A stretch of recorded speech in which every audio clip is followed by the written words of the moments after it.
So দর্শক, আপনাদের সামনে নতুন একটি ভিডিও আনেছি ইউটিউবের জন্য, যেটা আপনারা দেখলে হয়তো কাজে আসবে।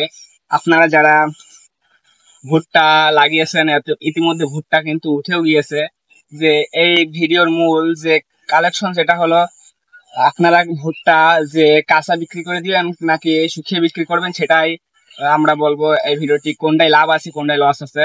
যাই হোক, আপনারা বেশি দেরি করুন। আপনারা যারা ভুট্টা লাগিয়েছেন তাদের, আপনার এখন হয়তো ভুট্টা বাজারে আছে 50,000, 1150 এবং 800 টাকা। কাঁচা ভুট্টা গুলো 800 এবং শুকনা গুলো 1050, এরকমের ডিস্টেন্স।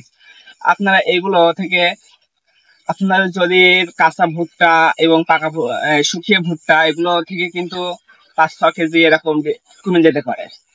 আপনারা যদি এখানে দেখেন যে 400-500 টাকা ডিফারেন্স হচ্ছে, তাহলে আপনারা কাঁচায় বিক্রি করে দিবেন। আর যদি দেখেন এখানে 200-300 টাকা ডিফারেন্স থাকছে, সেখানে আপনারা ভুট্টা শুকিয়ে বিক্রি করলেই ভালো হয়। আর যারা লেবার দিয়ে নাড়াচাড়া করেন, তাদের অনেক খরচ পড়ে যায় শুকাতে। লেবার দিয়ে এখানে ওখানে বয়ে শুকানো লাগে, তাদের পক্ষে আমার আমার তারা বিক্রি করে দিই কাঁচা ভুট্টা। এই কারণ তাদের শুকায় লেবার খরচ দিয়ে এতে কোনো লাভ থাকবে না, যা একই একই একই থেকে যাবে। সেক্ষেত্রে আমাদের যে ভুট্টাগুলো, আপনারা যদি নিজে খেটে ভুট্টাগুলো শুকিয়ে নিতে পারেন, রোদ্রে রোদ্রে শুকিয়ে নিতে পারেন, 2 থেকে 3 দিন শুকিয়ে সুন্দরভাবে, হয়তো মনে 6 থেকে 7 কেজি কমে যাবে। সেক্ষেত্রে আপনার মোটামুটি 200 থেকে 300 টাকা লাভ হবে।